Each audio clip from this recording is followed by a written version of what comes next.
తెలంగాణలో intermediate practicals మొదలయ్యాయి. 850 సెంటర్లలో ప్రాక్టికల్స్ కొనసాగుతున్నాయి. ఈ మేరకు బోర్డ్ ఆఫ్ ఇంటర్మీడియట్ అధికారులు పకడ్బందీ ఏర్పాట్లు చేశారు.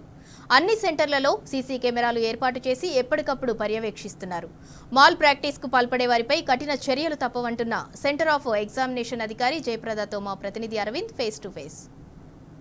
రాష్ట్రంలో ఇప్పటికే బోర్డ్ ఆఫ్ ఇంటర్మీడియట్ ప్రాక్టికల్స్ ప్రారంభమయ్యాయి. మరియు గతంలో ఎప్పుడు లేనట్టుగా ఈసారి సీసీ కెమెరాల పర్యవేక్షణలో జరుగుతుంది. ముఖ్యంగా చూసుకున్నట్టయితే ఎక్కడెక్కడ హైదరాబాద్లో ఉన్న డిస్ట్రిక్ట్ స్కూల్స్ కానీ మరియు డిస్ట్రిక్ట్లో ఉన్న స్కూల్స్ కానీ ప్రతి ఒక్కటి కానీ ఇందులో మానిటరింగ్ జరుగుతుంది. ఇక్కడ ఇప్పటికే మానిటరింగ్ సెటప్ ఏర్పాటు చేశారు. పూర్తిగా ఇక్కడికి సపరేట్గా స్టాఫ్ కూడా ఉంది. మరియు ఇక్కడ దీనికి ఐఏఎస్ సెక్రటరీ గారు కృష్ణ ఆదిత్య ఇక్కడ ప్రతి ఒక్కటి పర్యవేక్షిస్తున్నారు. నూతన టెక్నాలజీతోని సీసీ కెమెరాల పర్యవేక్షణలో ఇది జరుగుతుంది. మనతోని exam controller of exam officer గారు ఉన్నారు. ఒకసారి వారిని అడిగి తెలుసుకుందాం. మొత్తం ఇప్పటి వరకు ఎన్ని సెంటర్లు చేశారు, మొత్తం ఎన్ని సెంటర్లలో కెమెరాస్ ఉన్నాయి, ఎట్లా పర్యవేక్షిస్తున్నారని మరింత సమాచారం కోసం మేడం చెప్పండి మేడం. ఇప్పటివరకు ఎన్ని కెమెరాలు ఏర్పాటు చేశారు?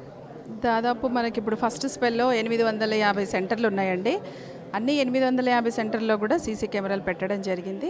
అక్కడక్కడ కొన్ని ప్రైవేట్ కాలేజ్లో కొంచెం కెమెరాలు ఇంటిగ్రేట్ అవ్వలేదన్నారు. దానికి కూడా ఇంటిగ్రేట్ చేయడానికి టెక్నికల్ పర్సన్స్ని పంపించాము. సో అన్ని చోట్ల కూడా ఎగ్జామ్స్ పర్ఫెక్ట్గా జరుగుతున్నాయి. అలాంటి ఇబ్బందులు అయితే ఇప్పటివరకు రాలేదండి. అలాంటి ఇబ్బందులే లేవు, అసలు లైవ్గా చూస్తున్నాం కాబట్టి అన్నీ పర్ఫెక్ట్గా జరుగుతున్నాయి. మొత్తం ఇప్పటి వరకు ఎన్ని కెమెరాస్ ఏర్పాటు చేశారన్నది ఐడియా? 350 సెంటర్లు ఉన్నాయి కదా, టోటల్ 350 సెంటర్లకు కూడా కెమెరాలు ఏర్పాటు చేశాము. సో దాదాపు అన్ని టోటల్ మనం ఇదే కెమెరాలో మళ్ళీ థియరీ సెంటర్స్ కూడా మనకు 1500 సెంటర్లు ఉన్నాయి, వాటికి పెట్టదలుచుకున్నాం. చివరిగా విద్యార్థులకు మీరు ఏం చెప్పాలనుకుంటారు బోర్డ్ ఆఫ్ ఇంటర్మీడియట్ తరఫు నుండి? విద్యార్థులు ఎక్కడ కూడా భయపడొద్దు, ఎక్కడ కూడా వాళ్ళు నిరుత్సాహపడకూడదు. ఏ అయినా కూడా వాళ్ళు ఎప్పుడైనా బోర్డ్ ఆఫ్ ఇంటర్మీడియట్కి ఒక IVR హెల్ప్ లైన్ నంబర్ కూడా ఇచ్చాము. కాల్ చేయొచ్చు, లేదా హైదరాబాద్కి ఎప్పుడైనా రావచ్చు. ఏదైనా ఇబ్బందులు ఉంటే వాళ్ళు ఇక్కడ సొంతంగా వచ్చి కూడా వాళ్ళ డౌట్స్ ఏమైనా ఉంటే అడగొచ్చు. ఇంకా ఫీజు కానీ అడ్మిషన్స్ కానీ ఏదైనా ప్రాబ్లం ఉంటే ఆ ప్రాబ్లమ్స్ని కూడా ఇక్కడ నివృత్తి చేయడానికి చేస్తున్నాం. Thank you.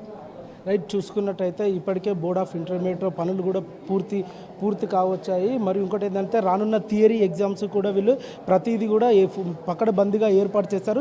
ఇదే కెమెరాస్ తీసుకెళ్ళి బోర్డ్ ఆఫ్ ఇంటర్మీడియట్ థియరీ ఎగ్జామ్స్లో కూడా ఇవే కెమెరాస్ చెప్తారని మొత్తం 4 స్లాబ్లుగా వీళ్ళు డివైడ్ చేశారు. ఒక్కొక్క స్లాబ్కి 850 చొప్పున కెమెరాలు వీళ్ళు చేపట్టారు. ఎలాంటి మాల్ ప్రాక్టీస్ జరగకుండా, ఎలాంటి అవకతవకలు జరగకుండా ప్రాక్టికల్స్లో పకడ్బందీగా నిర్వహణలో కూడా వీళ్ళు ఇప్పటికే పూర్తిగా నిమగ్నమై ఉన్నారు. అధికారులు కూడా ఎక్కడ కూడా ఇబ్బంది పడకూడదు, విద్యార్థులకు ఏ విధంగా కూడా ఇబ్బంది జరగకూడదనే నేపథ్యంలోనే ఈ సీసీ కెమెరాస్ ఏర్పాటు చేశారు.